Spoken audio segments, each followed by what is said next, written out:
Hello বন্ধুরা, সমাধান সূত্র উইথ অভিজিতে আপনাদেরকে ওয়েলকাম। বন্ধুরা, শেয়ার মার্কেট নিয়ে যে আমি যে সিরিজটা শুরু করেছিলাম এটা তার 3 নম্বর ভিডিও।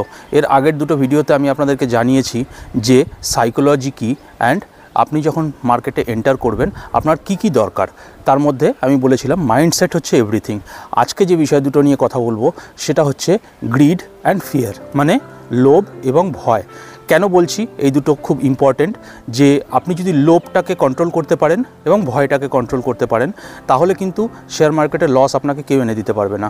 এই দুটো বিষয় নিয়ে একটু বিশদে কথা বলবো, একটু বেশি আলোচনা করব, কিন্তু তার আগে জানাই যে আপনারা যদি আমার চ্যানেলে নতুন হন তো প্লিজ সাবস্ক্রাইব করবেন, কারণ আমি অনেক কাজের ভিডিও আনছি, ব্যাংকিং নিয়ে, ফ্রডস নিয়ে, সোশ্যাল ইস্যুস নিয়ে প্রচুর ভিডিও আছে। আপনারা একবার স্ক্রল করে আমার চ্যানেলে গিয়ে ভিডিওগুলো দেখতে পারেন। যাই হোক বন্ধুরা, মার্কেটে যে জিনিসগুলো আমার সঙ্গে হয়েছে আমি আপনাদের সঙ্গে শেয়ার করি। স্পেশালি কখনো কখনো আমার সঙ্গে এরকম হয়েছে যে আমি সকালবেলা 10টার সময় হয়তো 100 টাকা দিয়ে আমি হয়তো 100টা শেয়ার কিনেছি, যে কোনো, আমি জাস্ট এক্সাম্পল দিচ্ছি। তো আমার ইনভেস্টমেন্ট কত হলো? আমার ইনভেস্টমেন্ট হলো 10,000 টাকা। আমার টার্গেট ছিল 2 টাকা, মানে 102 টাকা হলে আমি বেরিয়ে যাব, তাহলে আমার 2 টাকা ইন্টু 100 মানে 200 টাকা আমার ইনকাম হবে। কিন্তু দেখা গেল যে সেই জিনিসটা 5 টাকা লাভ হয়ে গেল আমার, মানে 100 টাকার জিনিস হয়তো 12টা একটার সময় 105 টাকায় পৌঁছে গেছে। এবার আমার মধ্যে তৈরি হলো লোভ। আরে বাবা, আমি তো 2 টাকা ভেবেছিলাম কিন্তু 5 টাকা হয়ে গেছে, তাহলে আমি ওয়েট করি, আমি এটা যখন 110 টাকা হবে তখন আমি বিক্রি করব। কিন্তু আমি দেখলাম যে সেটা 105 টাকা 6 টাকার মধ্যেই ঘোরাফেরা করতে লাগলো। এবার আমি কি করলাম, দিনের শেষে আমি ওটাকে বিক্রি করলাম না। আমি ভাবলাম ঠিক আছে, আজকে যখন 105 টাকা 6 টাকায় আছে, কালকে নিশ্চয়ই আরও ওপরে যাবে, সুতরাং আমি সেটাকে হোল্ড করে নিয়ে চলে গেলাম। কিন্তু দেখা গেল পরের দিন সেটা 98 টাকাতে খুললো, মানে 106 টাকার জিনিস 98 টাকাতে খুললো। এবার আমার কি হলো, 2 টাকা লস হলো। এবার আমার মধ্যে তৈরি হলো ভয়, যে ইস, কালকে 6 টাকা লাভ ছিল, বিক্রি করতে পারতাম, এখন 2 টাকা লস। আচ্ছা ঠিক আছে, কালকে তো করিনি, আজকের দিনটা দেখি কি হয়। তো দেখা গেল ওটা 98 টাকার জায়গায় 95 টাকায় চলে আসলো। তার মানে গতকাল আমার যে জিনিসটা 5 টাকা 6 টাকা লাভ ছিল, আজকে সেই জিনিসটা 5 টাকা 6 টাকা লস হয়ে গেল। এবার আমার মনের মধ্যে তৈরি হলো ভয়। তাহলে একটা হলো লোভ আর একটা হলো ভয়। এই দুটোকে যদি আপনি কন্ট্রোল করতে চান, আপনাকে যেটা করতে হবে যে ডিসিপ্লিন হতে হবে, আপনাকে একটা নিয়ম মেনে চলতে হবে। মার্কেটে প্রফিট করতে গেলে আপনাকে নিয়ম মানতে হবে।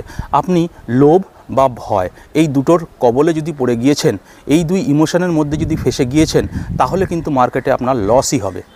সুতরাং আপনাকে ডিসিপ্লিন হতে হবে। ডিসিপ্লিন আপনি কিভাবে হবেন, যে 100 টাকার জিনিস আমার প্রফিট হচ্ছে 2% বা 3%, তার মানে 2 টাকা থেকে 3 টাকা হচ্ছে আমার প্রফিট। আমি যদি লস হয় তাহলে আমি ম্যাক্সিমাম 2 টাকাই লস নেব।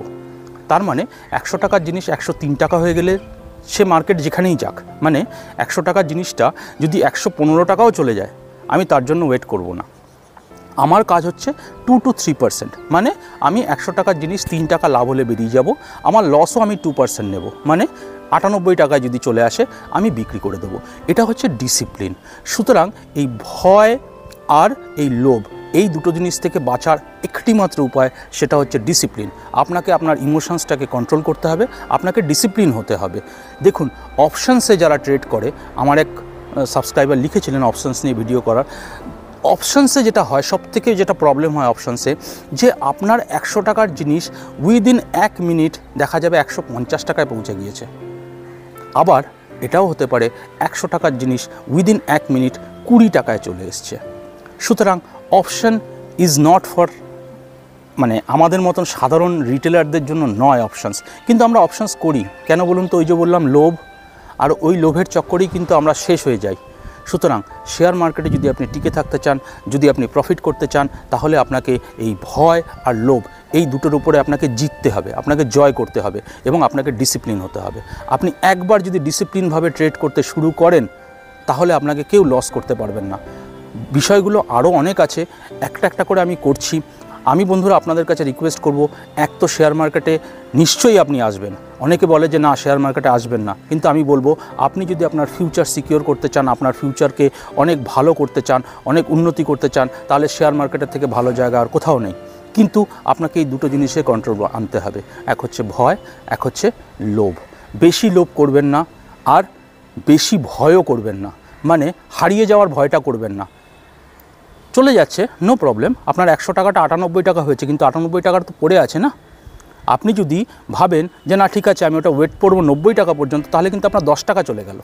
সুতরাং ভয়টাকে এবং লোভটাকে কন্ট্রোল করুন, নিজের লসটাকে মিনিমাইজ করুন, প্রফিটটাকে ম্যাক্সিমাইজ করুন। প্রফিট কখন হবে? আপনি যখন মাসে কতদিন ট্রেডিং হয়? অলমোস্ট 22 দিন, 20 দিন, 21 দিন।